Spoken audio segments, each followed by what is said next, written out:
कहते हैं भूखे मर जाना पर ऐसे लोगों पर विश्वास और भरोसा मत करना। एक गाय और शेर की ज्ञानवर्धक कहानी। इस कहानी को सुनने वाला बहुत ही भाग्यशाली होते हैं।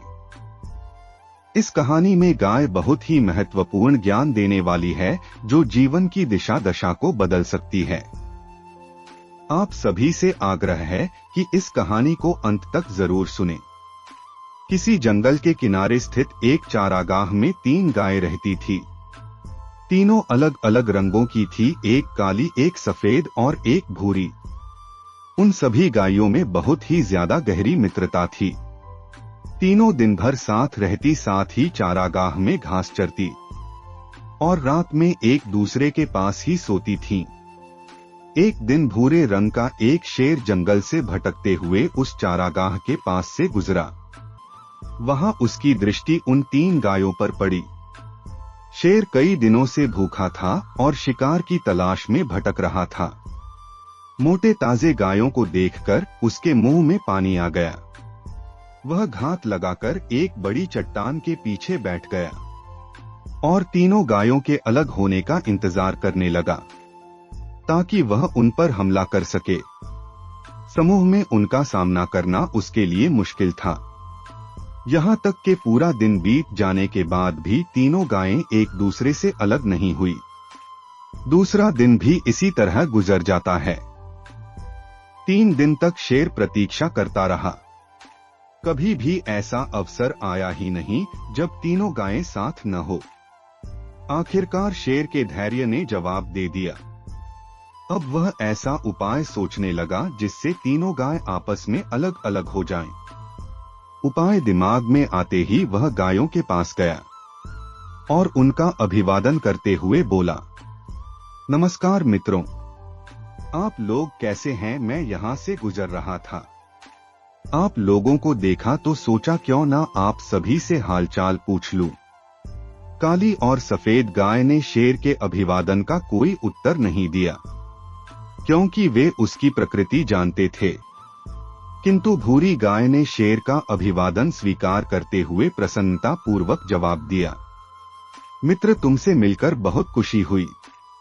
काली और सफेद गायों को भूरी गाय का शेर से बात करना अच्छा नहीं लगा। वे जानती थी कि शेर विश्वासयोग्य नहीं है। शेर शिकार के लिए ही अन्य जानवरों की खोज में रहता है, न कि मित्रता के लिए। काफी दिन गुजरने लगे। भूरी गाय का सिंह के प्रति सौहार्द बढ़ने लगा। काली और सफेद गायों के समझाने के बावजूद भूरी गाय ने शेर से मित्रता बनाए रखी। एक दिन शेर भूरी गाय के पास आकर कहता है, तुम तो देख रही हो कि हमारे शरीर का रंग गाढ़ा है और सफेद गाय का हल्का हल्का रंग गाढ़े रंग से भिन्न होता है। अच्छा होगा कि मैं सफेद गाय को मारकर खा जाऊं।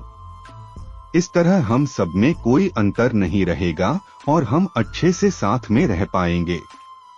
भूरी गाय ने अब शेर की बात मान लेती है और काली गाय को अपने साथ ले जाकर उसे अपनी बातों में व्यस्त कर लिया। इधर सफेद गाय को अकेली पाकर शेर ने उसे मारकर खा गया। कुछ दिन गुजर जाने के बाद शेर फिर से भूरी गाय के पास आया और बोला, तुम्हारे और मेरे शरीर का रंग बिल्कुल एक समान है, किंतु देखो काली गाय का रंग हमारे रंग से नहीं मिलता। इसलिए मैं ऐसा करता हूँ कि काली गाय को मारकर खा लेता हूँ। इस तरह हम एक रंग के प्राणी ही यहाँ हंसी खुशी रहेंगे। भूरी गाय ने फिर से शेर की बात मान ली और काली गाय को अकेला छोड़कर दूर चली गई। इधर शेर ने मौका देखकर काली गाय पर हमला कर दिया और उसे मारकर खा गया। दोस्तों, अब भूरी गाय चारागाह में अकेली रह गई। सारा दिन वह अकेले घूमती और घास चरती रहती। वह बहुत खुश थी। उसे ऐसा लगने लगा था कि वह एकलौती ऐसी प्राणी है जिसका रंग शेर के रंग के समान है। वह स्वयं शेर के बराबर समझने लगी। कुछ दिन बीतने के बाद शेर को फिर से भूख लग जाती है। वह दौड़ता हुआ भूरी गाय के सामने आया और जोर से दहाड़ लगाया। शेर का ये रूप देखकर भूरी गाय डर गई।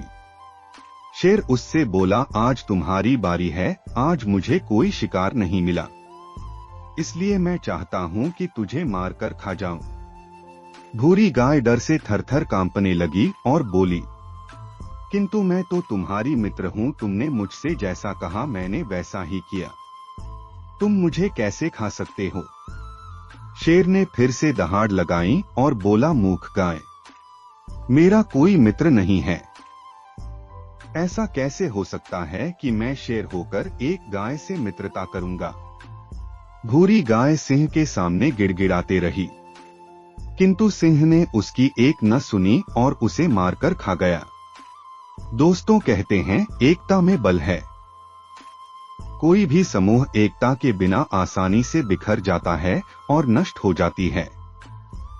अगर हमारे अंदर एकता रहेगी तो बड़ा से बड़ा दुश्मन भी हमें कुछ नहीं कर सकता। दोस्तों आगे बताते चलें कि एक समय की बात है। किसी छोटे से गांव में एक किसान रहता था जिसका नाम था धर्मपाल। धर्मपाल खेती करके खुद फसल उगाता था। उसके पास कुछ पशु भी, जिसमें गाय से उसको काफी प्यार था, क्योंकि वह हर रोज बहुत सारा दूध देती थी।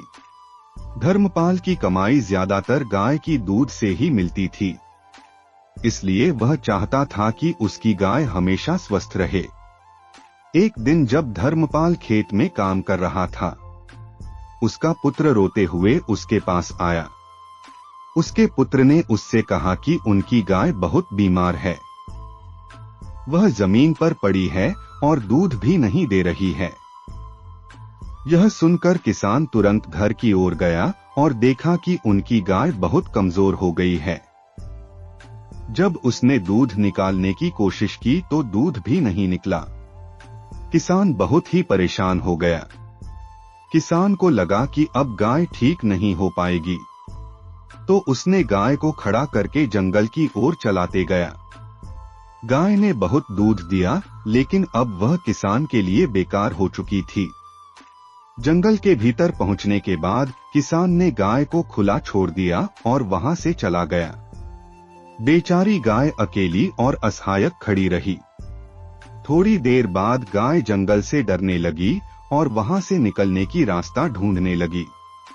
वह अपनी हिम्मत जुटाकर चलने लगी। बहुत देर बाद आखिरकार वह एक खुली जगह पर पहुंच ही गई, पर उसको पता ही नहीं कि वह कहां आ गई। अचानक से उसने एक छोटा सा घर देखा और जल्दी उसकी ओर चलने लगी। घर पर पहुंचते ही वह थकावट के कारण दरवाजे के सामने बेहोश होकर गिर पड़ी। यह एक गरीब आदमी माधव का घर था। सुबह सवेरे माधव घर आया तो उसने गाय को अपने दरवाजे पर देखा। गाय बहुत बीमार लग रही थी और माधव को उसकी यह हालत देखकर बहुत दुख हुआ। माधव ने उसकी ठीक तरह से देखभाल की और बहुत जल्दी ही वह ठीक हो गई। गाय ने फिर से दूध देना शुरू कर दिया और माधव उस दूध को बेचकर ढेर सारा धन कमाने लगा। जल्दी ही उस गाय की। जब धर्मपाल ने यह सुना तो वह माधव के पास आया और उससे गाय वापस करने को कहा। माधव ने गाय वापस करने से इनकार कर दिया। वे दोनों अपना झगड़ा गांव के मुखिया के पास ले गए। मुखिया ने दोनों किसानों को सामने खड़ा किया और बीच में गाय को छोड़ दिया। गाय तुरंत जाकर माधव के पास खड़ी हो गई। मुखिया ने निर्णय सुनाया कि गाय अब माधव की है, क्योंकि उसी ने उसकी जरूरत के समय देखभाल की।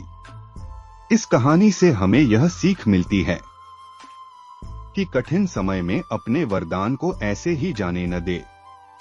आपके पास जो है उसको हमेशा महत्व दे। अगर आप उसको महत्व देते हैं तो यही आपका भाग्य को बदल कर रख सकता है और आपके जीवन में ढेर सारी खुशियां लाकर रख देंगे। तो गाय ने हमें यही सबक दिया कि अपनों का साथ नहीं छोड़ना चाहिए और किसी अनजान पर भरोसा मत करो। दोस्तों, यह कहानी आप सभी को कैसा लगा प्लीज कमेंट करके बताइए और हमारे वीडियो को लाइक और चैनल को सब्सक्राइब जरूर कर लें। आज के लिए इतना ही, फिर मिलते हैं एक नए वीडियो की नई कहानी के साथ धन्यवाद।